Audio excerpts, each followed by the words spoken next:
About a week ago, eBay introduced a policy change to selling parts and repair items on the platform. Now, this is of particular interest to me because I sell both items for parts and repair parts. Now, that may sound similar, but there are some subtle differences between those two terms. Repair parts, parts and repair. Even though you can sell metal objects for scrap and make good money at it, there are ways to make better money at it and then scrap what's left. And we'll get into that today too, because evaluating what to do with items that have worn out, failed, are obsolete, broken, or considered less desirable by the buying public and tend to be thrown away are good potential items to list on eBay. It's a bright sunny day here at the lake. Good day to talk about eBay's change to their policy for selling parts and repair. And I want to also talk about selling repair parts, something I'm passionate about. I put up a video after the policy change. In about 4 or 5 days, it's gotten 1,700 views. I've got 45 new subscribers, and it's getting watch time. So far, it's been the most successful of the 60-odd videos I put up on this new channel. That tells me that people are interested in this topic, and they're interested in the effects of the policy change.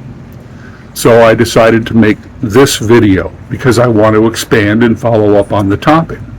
Because in addition to selling items, broken items, defective items, worn out items for parts and repair, there's also a huge market in repair parts.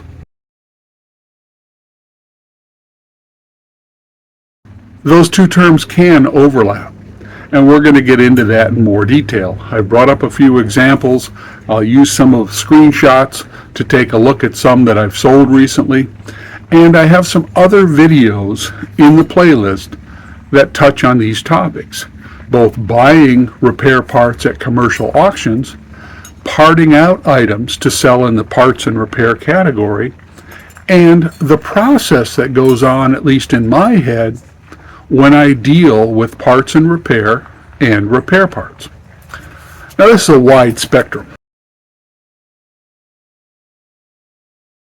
There's a content creator that I watch when he puts up new videos, Dumpster Marcus. Primarily, he deals in scrap metal. But I like his videos because his process is interesting. I've met scrappers in the past. I've been doing this over 20 years now. And I've used scrappers to help me clear storage units and estates, and I've had them come onto my acreage up in Seabeck and clear out groups of scrap metal. They especially, of course, like copper and aluminum, but that's not where I'm going with this. Some scrappers, they're too focused. Every time they see something made of metal, their mind instantly goes to, what are they paying per pound for that type of scrap? And it's all they think about. Get it, scrap it. But Marcus and myself, we evaluate it. Because even though you can sell metal objects for scrap and make good money at it, there are ways to make better money at it and then scrap what's left. And we'll get into that today too. Because evaluating what to do with items that have worn out, failed, are obsolete, broken, or considered less desirable by the buying public and tend to be thrown away are good potential items to list on eBay. I made a video on the topic of eBay's policy change for parts and repair. And in it, the short version is, they made some good changes. The changes will provide better seller protection, shorter opportunities for buyers to complain or open an INAD, requiring more proof of the situation. They're good changes. But I don't think eBay went far enough. For one thing, their underlying premise relies on two aspects. One, you have to have a no return policy, and I list almost all my items as no return. But the other is you have to be able to market parts or repair. It's a condition code. Problem is, an awful lot of categories I part things out in don't have that as an option. The options are new or used. Now, if you're just starting on eBay, you will notice this as you broaden your categories of sale. If you open a category for something like perfume, hygiene products, other categories will give you the choice of just new or used. Some categories give you many choices. But I have found over the years that they have not expanded most categories that I use to include the choice of parts or repair.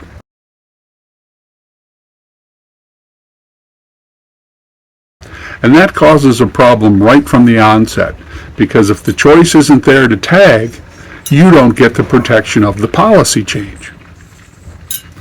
All right, let's talk about this in a wider scope. I sell repair parts. I sell items for parts and repair. And it depends on the condition and the method in which I receive the items.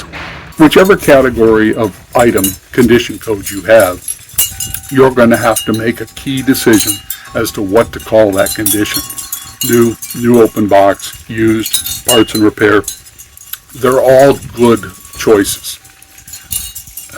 But they should all reflect the condition of the item you have. It's one of the fastest ways to get an INAD is to call something new when it isn't. I don't know how many times I've picked up something at a garage sale or a rummage sale, and I pick it up and the person comes over and they say, "Oh, that's a brand new item." And I look at it, tags are gone, there's wear, and they say, "I only wore it 4 times." It's like, then how can it be brand new? Try not to be one of those people who over promises in your condition code. My theory has always been under promise, over deliver, and my feedbacks reflect that. A few weeks ago, when Rose ordered and received a Koizenite coffee maker, it was supposed to be a new old stock, new open box, pallet return, probably coming in from a Walmart or an Amazon. But in fact, it didn't work. It had a flaw. So we had an option. Return it to the auction because it didn't meet the claim they made, which is how you'll end up with items back, even under this new policy. If you can't market parts and repair, or if the buyer can find a reason that goes beyond what you stated in your listing, the item's even worse than you say, then they can still open an INAD. And that was my option with the auction house. They stated it was new, it wasn't. Obviously it had a flaw. We could have taken it back for the credit. We could have got our money back. But before we did that, I took a look at that particular item and I said, it's an expensive coffee grinder brewing system. Does that mean that all these other people need parts to keep theirs alive? And that's a common question when dealing in this category. Are there enough people who need parts to justify your time and your labor and the effort to list? Or should you simply scrap it out and get a few cents on the pound to make the item go away? Because scrapping things out takes less time than parting things out. If you part things out, you have to physically and carefully remove the individual parts, photograph them, and list them.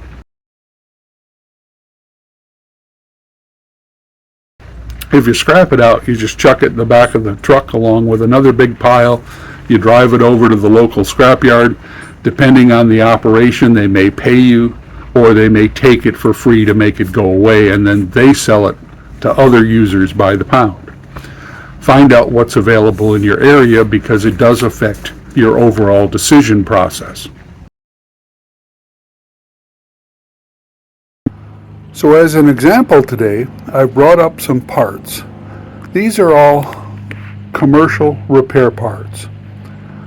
This happened to be a box that was sold as one lot. Now over here, you've got a big box full of small boxes, and we'll talk about that because this is also new old stock. And here we have some electrical breakers. Now I haven't evaluated any of these items yet beyond the day I looked at them as auction lots online and decided to purchase them. But we're going to get into this. This is from an auction lot, but I've got some electrical breakers here. This will be the first example. Now these were loose, but that doesn't necessarily mean they're used. Because if you go into a lot of big box stores, the more common breakers are simply tossed in a bin. You can buy them, you can buy 20 of them, 30 of them, and these go into a breaker panel for either a commercial business or a residential house. Depending on where you live, you probably have something similar. And they come in different brands, they come in different sizes, amperage, they come in different physical sizes.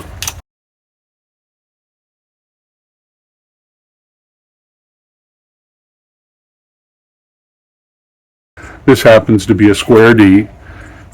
It basically turns something on and off, and if you pull too much current, it trips to save the item and the wiring.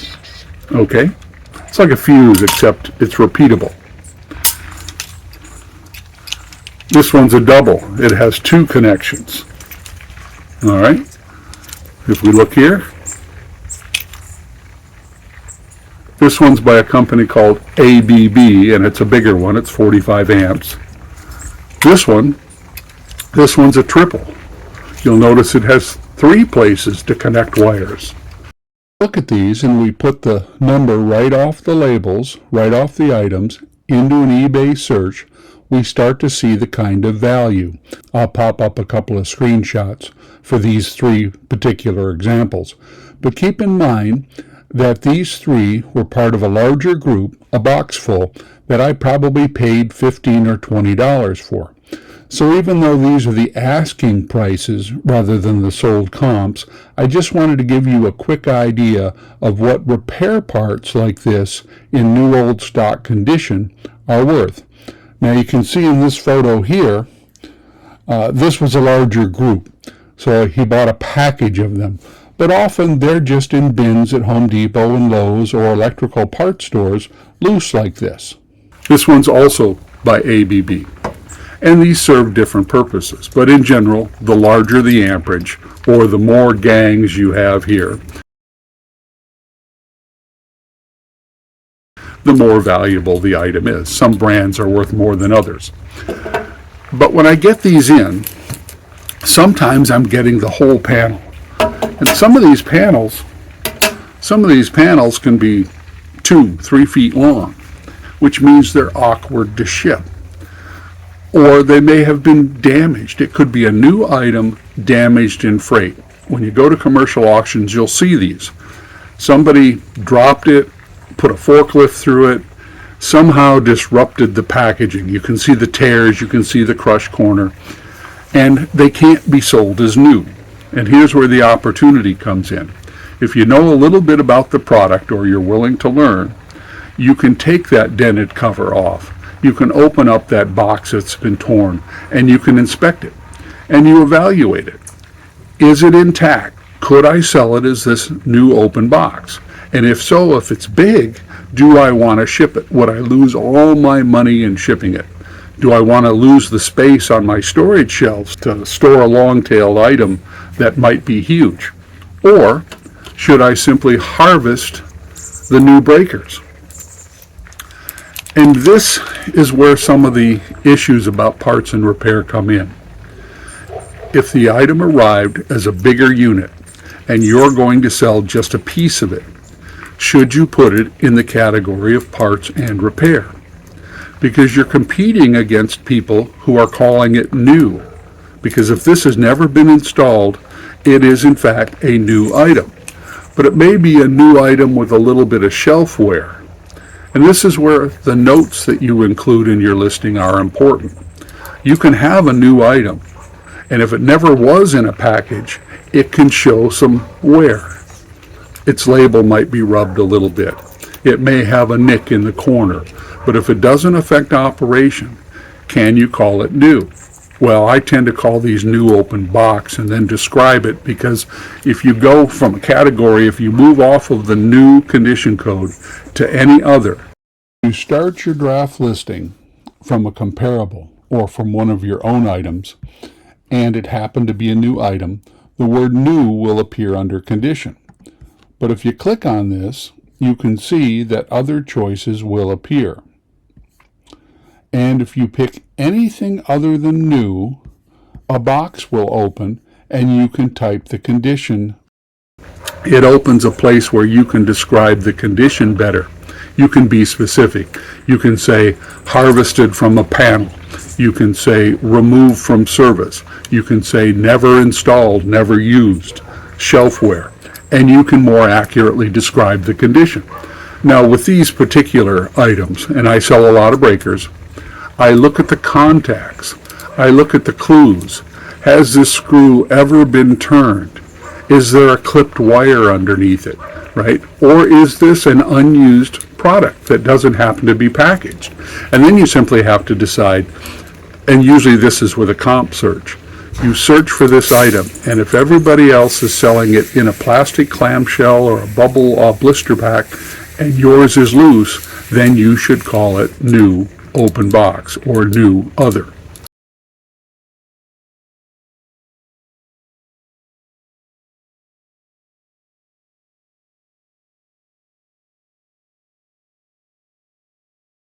Originally retailed by Grainger. I don't get these anymore, but there used to be a commercial auction and someone would bring new Grainger parts to it and they'd box them up.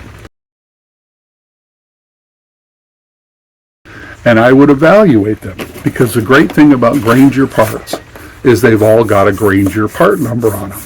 So you can go out to the Grainger website and you can actually look this up. And it'll tell you what's in this brown box. And it'll tell you while you're looking at the auction.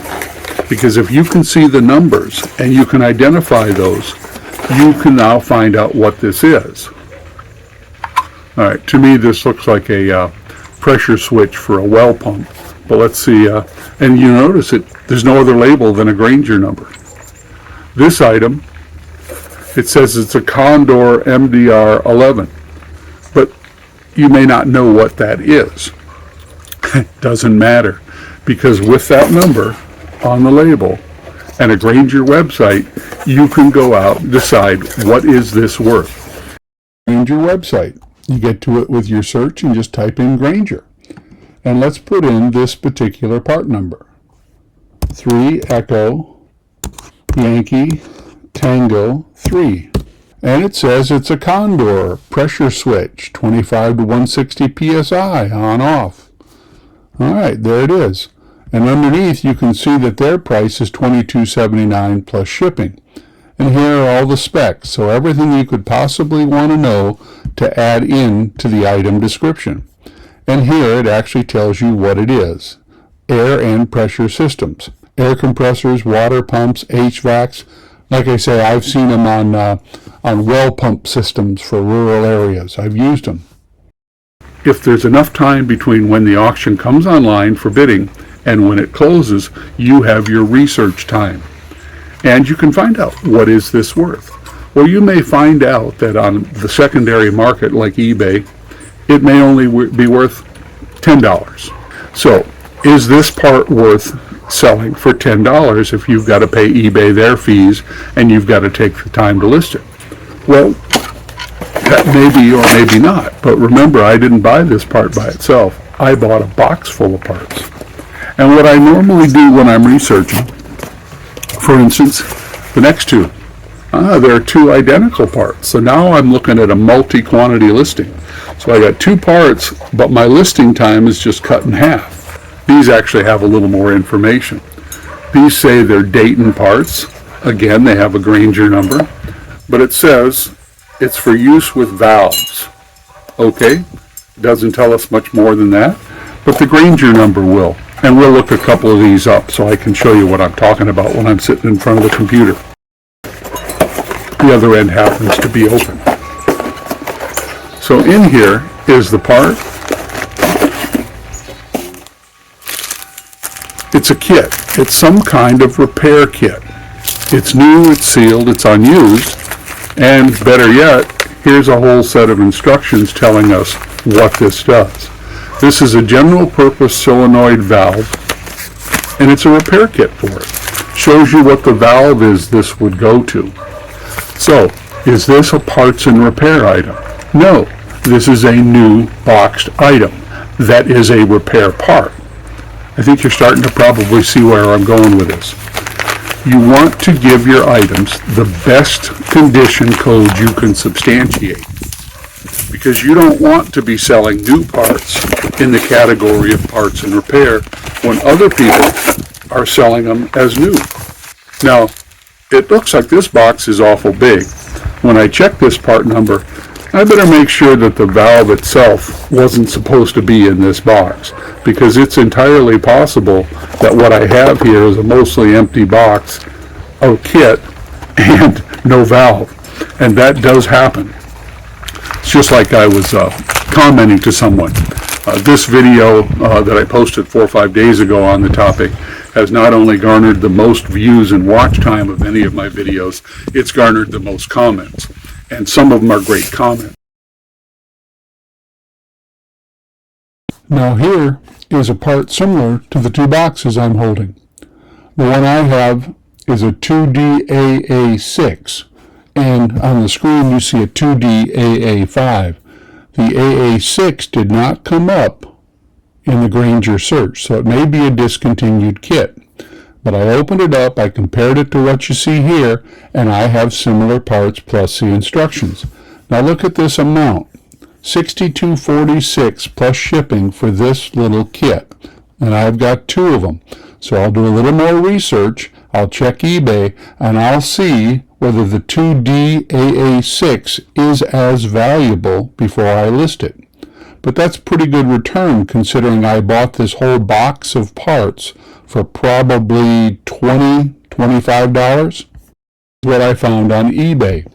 Several people have the 2D AA5 kit for $62. Look at the price on the 2D AA6 kit. 2.5 times as much, probably because they're not stocking them any longer inside the Grainger website. That's pretty impressive, and I've got 2 of these.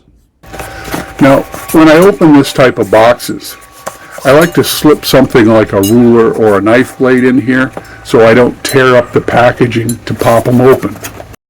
Now, commercial repair parts like this that I get at commercial auctions, they look like new old stock, but you want to check it out to make sure that the items inside are complete. And with a number like this that happens to be a Grainger number, you can go out to Grainger itself. You can find out what should be in this box. If they're discontinued on Grainger, you can use this information and search eBay, and you may find it. But to open boxes with this type of tab system, I like to insert something that's stiff but thin, butter knife, the back of a pocket knife, steel rule, and pop them open so that I don't damage these tabs, because it's real easy to tear these products right here. But once I've opened them,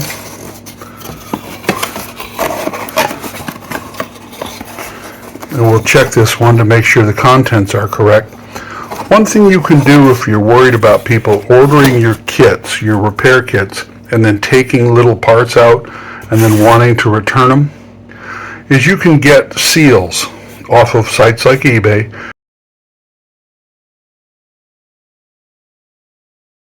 and they affix to these corners. And if you were to put one over both ends, here and here, you could then tell whether people had opened them. So when they open their return request, send them back and the seals are broken, you know immediately that they opened them. And then if they in fact have harvested parts, you check before you mailed it to ensure what was in there, and if it comes back differently, you can then withhold some of that return. Anyway, that's how I deal with boxes like this. You can put the seal right over the corner. Now, the reason they're generically boxed like this is because sites like Grainger don't let the retail customer go in and handle them. So there's no reason for them to be sealed in a plastic clamshell or in a blister pack. You know, you go into Home Depot and the products are completely sealed in plastic so they can tell whether the packages have been opened. They don't go to that extent when places like Grainger retail items. So to protect yourself, you can use aftermarket seals.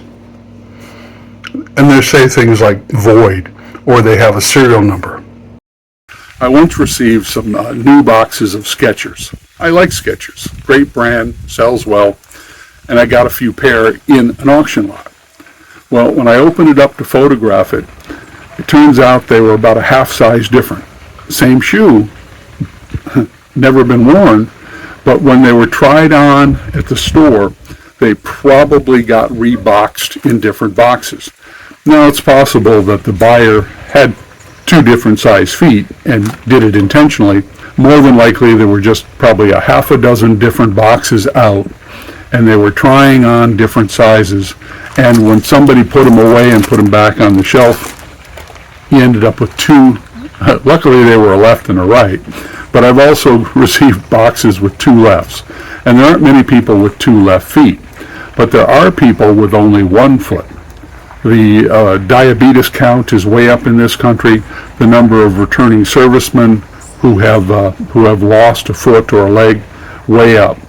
So there is a market, though small, for single shoes if they're a good quality otherwise, especially new ones, popular brands and sizes. And I gave it some thought when I found out I didn't have a pair of shoes. And I said, well, I'm gonna experiment with this, and I'm going to sell those separately. This was a couple years ago.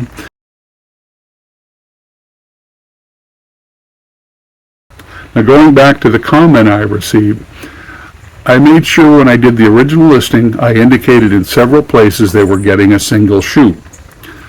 But before I packed and shipped it, I actually went out to the buyers, in both instances, and I said, you do realize this is a single left or a single right shoe? And they both responded and said, yes, they caught that, they understood it, and they only need one. So I shipped them. But all too often, if buyers don't read the terms, they don't read the notes, they will then get them and they'll say, well, there's only one shoe. What are you doing? Why did you send me one shoe? And you refer them back, but it still causes a lot of wasted time, and they will generally open an INAD even though it's on them. Sometimes eBay will side with you, sometimes they won't. Well, under this new policy, I suppose you could code those shoes parts and repair, because you have part of a pair of shoes. But in the category of shoes, does parts and repair appear as a choice? Or are you going to have to say new other and then rely on a written note and a photograph and a big thing that says you're only getting one shoe? Sorry, as an example. So when I go to list these, I need to make sure that the kit is all that was supposed to be in this box. Because when you deal with auctions, and you deal with commercial and industrial auctions especially, you may not get complete items, even though they look like it. There might be some key part missing. Because just as I harvest parts to sell them, some buyers buy things to harvest the parts that are hard to come by. And when you get the return back, you got to inspect it because it may be missing that little O-ring or the hardware pack that was so hard to find. And they will then claim they returned the whole thing to you, but in fact you're short. I actually had this happen a couple years back with an expensive CD. It was a fairly rare, out of print. It came in the case. The case had a cardboard sleeve. It had the booklet inside of it. I sold it. Gentleman opened an INAD, as I recall, or requested a return, stating that it skipped. The CD was flawed. Well, it was pristine. So I said, okay, send it back. I'll give you a refund after I inspect it. Now, if you go back far enough, there was actually a shelf stocking fee where people return things for silly reasons. You could actually withhold for shelf stocking. Now, of course, there are rules about when and how you can withhold up to 50% if you send out something and they short you on the return. But in this case, it came back, the cardboard sleeve was missing. And I went right back out to him and I said, you didn't send back the complete CD. You did not send back everything I sent you in the outbound package. I've got a problem with that. You did not complete your side of the return. And he came back and he said, oh, the sleeve was so damaged, I just threw it away. Well, of course, what he probably wanted was a sleeve. Or he wanted the CD long enough to record it to his iPod and then kept the sleeve. Or he had a copy of his own and he needed a sleeve. But anyway, it didn't come back fully. I denied the return. eBay actually backed me on that one. But now that you have a better parts and repair policy, you get better protection when selling in that category. But it won't help you with those returns where when it comes back, it's just not all there. That's a different argument for a different day. All right, let's take a look. Here's a couple more. You'll notice again, same item, multi-quantity listing. Fancy little module here. Time delay relay by Dayton. Grainger number, easy to look up, easy specs. Now sometimes these Grainger parts, along with other parts, end up at auction because the company has stopped doing this model. Dayton may have moved on to another one. So when you look up at Grainger, you'll often notice that the items that come in at the auctions have been discontinued on the Grainger site. Now that's not necessarily a bad thing depending on why they discontinued them. Because if I'm a maintenance guy, and I have been all my life, I want exactly the same part, same size, same color. I want to be able to just buy it and plug it in. And if they've moved on to something else, it may or may not apply, and it may not be a perfect replacement. You may have to modify it, you may have to worry about it, you may have to do extra research. So I like selling, even if they're long tail, I like selling repair parts. But again, this is a new repair part. This is not a parts and repair situation. All right, now I've got some more items in this box, but I'm going to move on. The third box I brought up as an example is a bit more along the lines of parts and repair. What are these? I have no idea. But it doesn't stop me from selling them. In fact, I'll show you a sold listing for a Boeing part that went out of here a couple of days ago. It was a long tail item. I never did know what it was. It was a long stainless rod, had some threads on one end. Who knows? But it doesn't matter. So this group, this Boeing group, is part of a pallet load that I bought. And what I did is I transferred all the boxes, because these came in boxes, most of them. Loose boxes, no markings on the outside, obviously. But it was part of probably a Boeing shelf pull.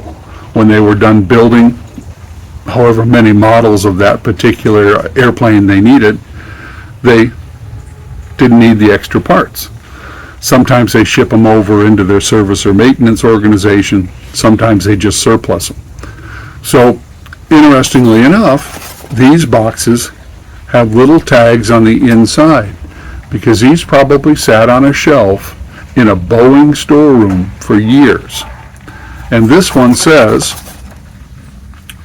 plate, y-axis, brake mounting. And then it has some numbers. Great, we've got a brake mounting y-axis plate. Still doesn't help me, but it's okay because that's enough to list it.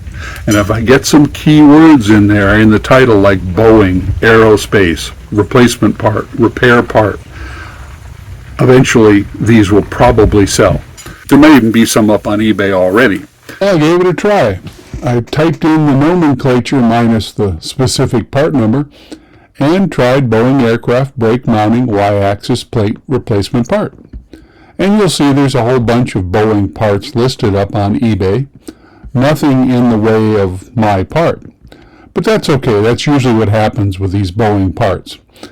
And I kind of like having the only one of a vintage or new old stock part available on eBay.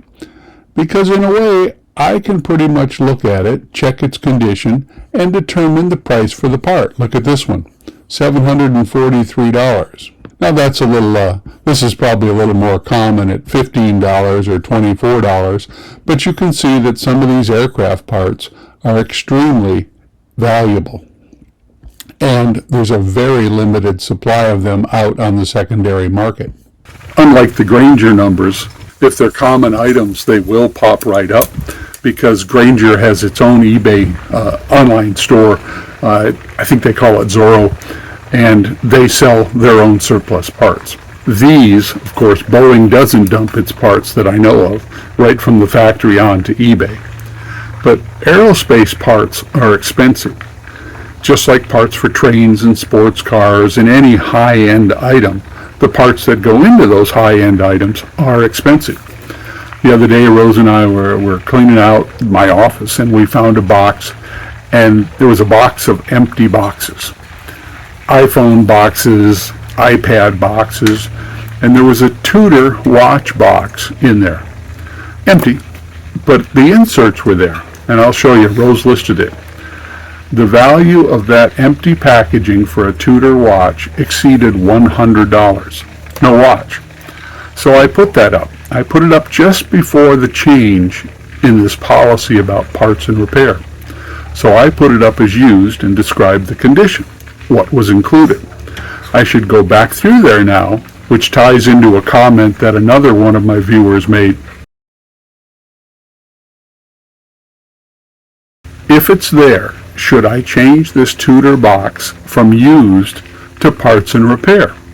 Because when it was originally retailed, it had a watch in it. So it is part of the original packaging for a watch. I would, if I can make that change, I will be protected more by the new policy.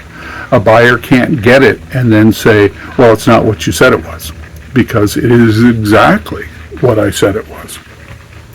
So anyway, you end up with these boxes of parts, and what you've got to look at is, should you call them new?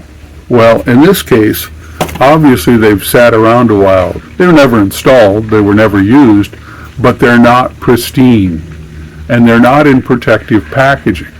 So again, I would probably call these new other. But you could go with for parts and repair and then describe it the same way. Let's take a look at that. And you see, this X9 copy paper box was probably one of 5 I filled. This one probably has 40 or 50 items in it. Now if we look, this part, there's 6 of them, 7 of them. I can't hold them all. But again, if the part number's the same on all of them, this is a great multi-quantity listing. Now if you look these up and they're only worth $5 a piece, then the question is, should I list them all together as a group, or should I list them individually? So this part is in a box along with 2 other kinds of parts. Here's some plastic screw caps. Here's a larger plastic screw cap. The label inside this box says pipe coupling. Okay, so that's these. It means these are unidentified. I don't have a box and a label for these. But you look on this set, which is still in its packaging, and here we have some identifying information. This is a filter container, and it gives the name of a company. So even though this is a different size, my research can at least start with the name of a company.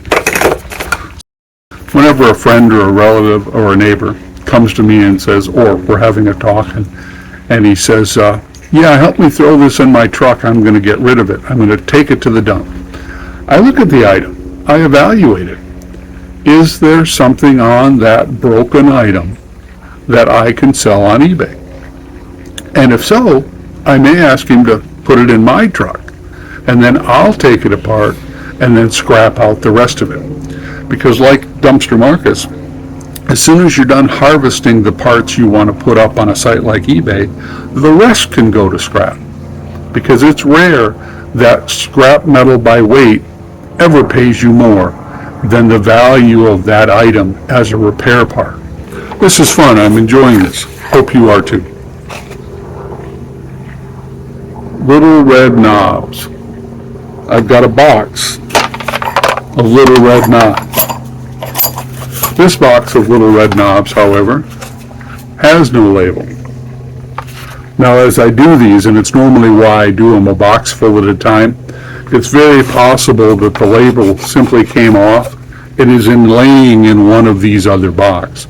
So as I go through this, I'll lay them all out on the workbench and I'll look at them. And if there are any loose labels, I'll try to match them back up, because it would be nice to know what size that thread is right there, to go out to my workshop, find a bolt that screws into that, and then take the bolt to a gauge in which I can then figure out what size the bolt was, because once you know what size the bolt was, you know what side the thread is. And that's a brass insert on that thread. But obviously this is a control knob for something. And again, it's in the aerospace industry, so it's probably an expensive item. And I've got a bunch of them. So I'll have to decide once I know the value, do I put them up as a single? Do I put them up in pairs? Do I put them up as a group? And then you've got items like this. If there's no labeling, there is. This is a gate body from something built in 1998. So that is a vintage part. And it's one of the problems I have with eBay's condition codes. I personally feel that eBay should overhaul the entire condition code system and expand it so that selling items like this becomes, so that if I want to call this new old stock, I don't have to explain so much. I don't have to risk getting a return so often. And I can actually say what I know about it in the listing. So this is not a new part technically, because the label says 1998. But it's not a used part either. It falls into that gray code. That's why I always thought new other was better than new open box. But why doesn't eBay actually give us a few more choices? Put new old stock up as a choice. Clutch trip overload with a stock number. There we go. A clutch trip overload. And I've got a few of them. But wait a minute. I've also got this guy. This guy is not match what's in the bag. This is a quill feed for a clutch trip lever. So they're related parts. So if I have an equal number of them, and it turns out these have a similar application, should I offer this and this? Should I combine them? Should I make my offer more attractive by giving them two pieces in the same sale? Nothing stops me from selling these and these. If you take apart a lawnmower and it's got 4 wheels and all 4 are in the same condition, or you got 4 hubcaps coming off a 1965 Mustang, do you sell them as singles, pairs, or all 4 together? That's a choice only you can make. And you can look at the market. You can see whether people are looking for single replacements. Check the sold comps on eBay.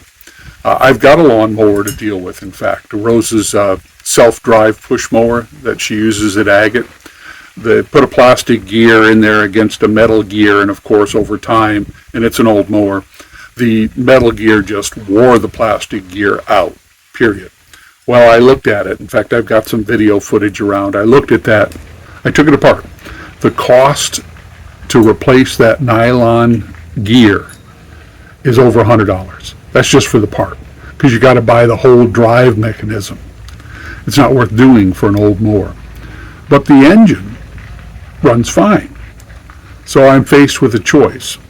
Do I sell the entire unit as faulty with no self-drive in case somebody is willing to disconnect the drive motor and the gear mechanism, the transmission, and push it to cut grass? Or do I sell it for parts and repair, Do I strip individual parts off it, like the levers and the wheels, or do I take just the engine off it and sell somebody the engine, which is perfectly fine, so they can use it for a log splitter or a go-kart or something like that? So you've got to make some decisions as you look up, and that's where checking to see how other people are selling similar parts can come in handy. Do people sell the breakers as pair for an electrical box? If the breaker's only worth $7.79 because it's so common, and you got two of them, offer them two. Your listing will look different. So whenever you can make your listing in the parts and repair category, or any category for that matter, look different than your competition, you may have a leg up on selling it. If there's a whole page of something, like say Avenger puzzles, new sealed puzzles for kids with the Avenger superheroes, and they're being sold, Spider-Man, Spider-Man, Spider-Man, and then there's some Hulks. If you sell a Spider-Man and a Hulk, and you only charge about 150%, or you reduce the shipping compared to selling them separately, your listing looks different. Now, that's where variations listings can come in handy too. I don't really care for variations listings because they have a problem when you get down to the shipping. But you can take and part out an item, like a lawnmower, like a dishwasher, and you can create one listing in which all the parts you have available feature in the same listing. That way, if somebody needs rack 1 and rack 2, or they need some leveling feet and a new handle, they can pick them out off the list. You can put them in one box and they'll go out as a single order on an invoice for multiple items. Saves time.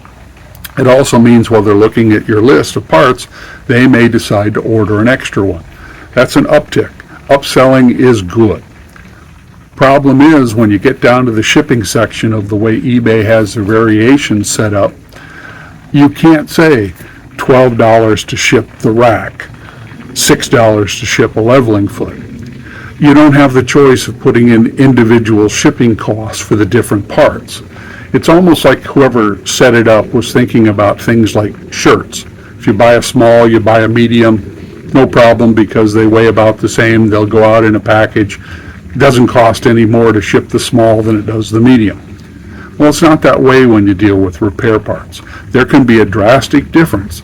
Say I sell the 4 wheels on a lawnmower, and then I sell the engine.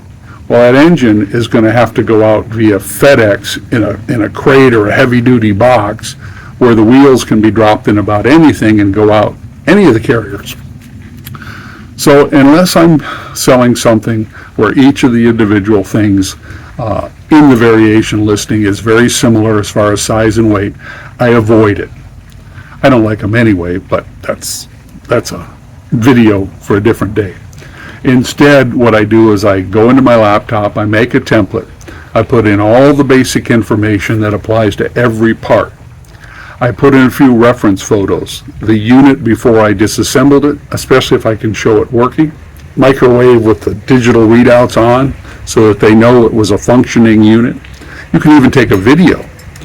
But what I do is I make a template, and then I put in one part or group of parts per listing, and I save them again as drafts.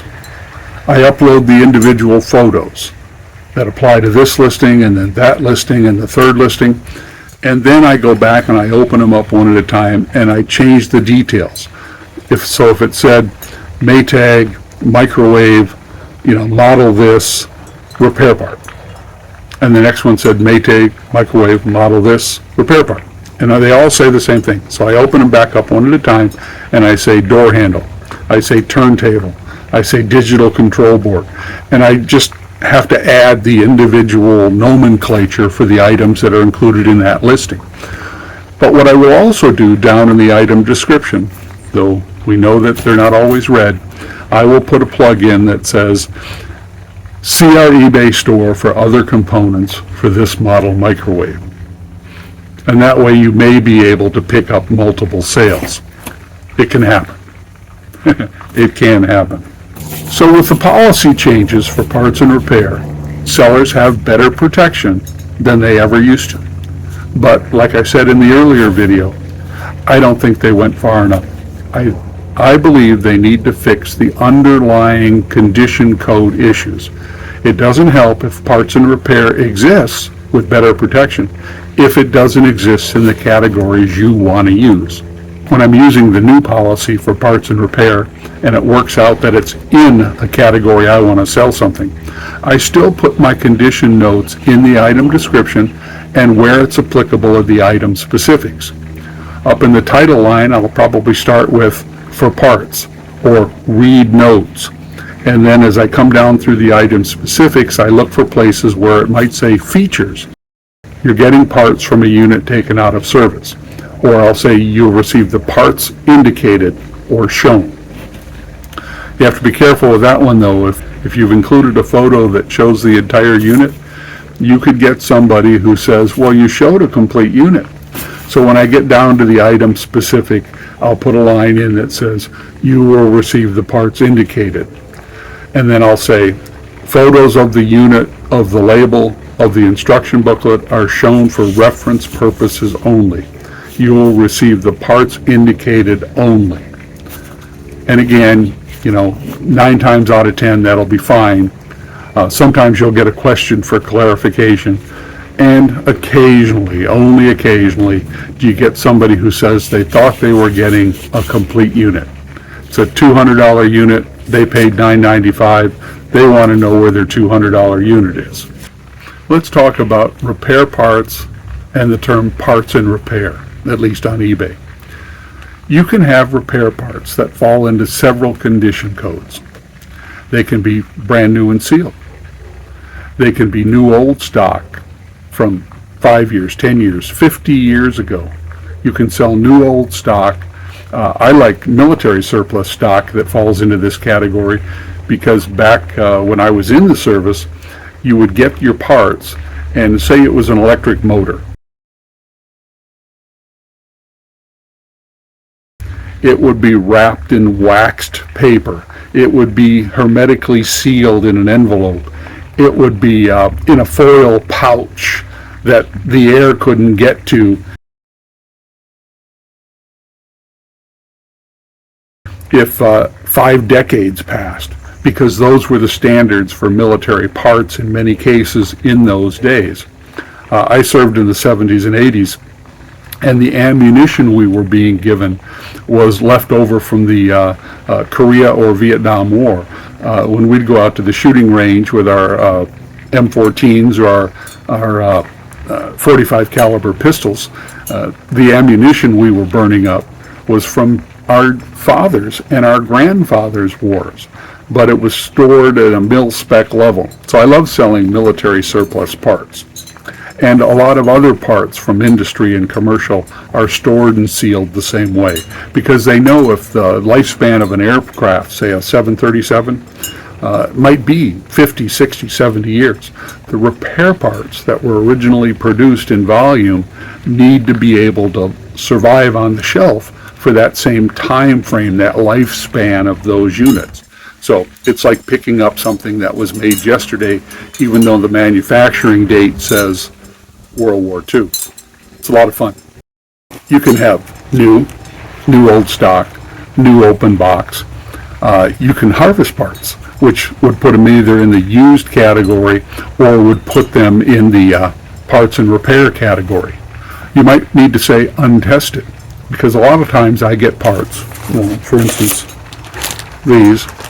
I didn't test this part. Even if I disassemble something like a blender or a lawnmower, if it never worked when it was given to me, I can't say whether it fully functions. Oftentimes, when you get plumbing and electrical items, you don't have the equipment to properly test that stuff. If I sell test equipment, who knows when it was calibrated last? So I simply don't make claims I can't substantiate. And these new policy changes about new old parts will help with that. Sometimes I'll simply state unit powered on, and I'll show them the red light on. Sometimes I say unit is completely untested. With mechanical things, I'll sometimes say barn fresh. And I have no problem saying rusty, as found. As is, as found. My background was in live brick and mortar auctions. So our standard in those days was as is, where is, without remorse or guarantee. You have to be able to recognize the opportunities when they present themselves. So when a friend tells me something failed, I'm all over it. But the idea of checking it out, because often you can quickly remove some pieces off of an item and they're sellable, especially if the item is older, was expensive to begin with, or breaks often. You ever toss out a Lazy Boy recliner because the dog chewed it up? The kid stained it all up with Kool-Aid? Well, that little lever on the side that opens the footrest, they're worth about 20 bucks a piece. I've sold them many times over the years. In fact, I've stopped people as they're tossing them out at the dump and asked if I can pull the lever off. I've stopped at the roadside when they're out for trash pickup and pulled them off. I used to carry a small tool bag in the truck. I carry less now, but that way if the set screw needed to be loosened in order to pull that off, I could do it on the spot. No reason to haul the whole Lazy Boy home, but that's a $20 bill sitting there, and it's free for the effort of stopping to get it. And the same is true of things like wind-up clock keys. Wind-up keys for the tin toys that were so popular in the 50s, the made in Japan little Shuto and other cars. If you find the loose keys, the keys have value, because anytime things routinely get separated while they're being used, you may be able to sell the separated parts. This is Brian. I'm at the lake. We've been talking about parts and repair and selling repair parts. Check out the playlist. Check out the playlist for the video that was so popular a few days ago, and check out the playlist for some of the other videos on related topics. And we'll keep making more, because this is fun. Go part something out. Now, I showed you a few boxes of repair parts, new old stock. Now, what I will often do is I'll buy those when they're available at an auction, and I'll shelf them. And I'll shelf them for the winter when I'm not out selling and sourcing so much. That way I can work inside and I can get those listings up. When I do get a pallet of something like Boeing parts, I don't normally list the whole pallet at the same time. First, I'll list the easies, the ones that are most likely to sell, or the long items that are a bit awkward to store, in the hopes that they're gone, so they're not taking up so much shelf space. But the smaller items I'll put in a copy paper box, and I'll shelf them for winter. And that's the ones I showed you were examples of that. Same way with the Grainger parts. You figure when something's already 5 years, 10 years, 15 years old, it doesn't really matter if I wait till winter to list it. It's not timely like whatever the latest fad is on eBay. So Rose and I are going to grab a little something to eat. We're going to get back to our retaining wall project. Got a little digging to do. And in the background today, you've probably heard a neighbor on one side. He's out hammering, trying to get his projects done. Neighbor on the other side is mowing his yard. That's life at the lake. So go out, find some parts, harvest them, buy them as new old stock, get them listed, make some money. That's the goal. That's all our goal when you're reselling in retirement.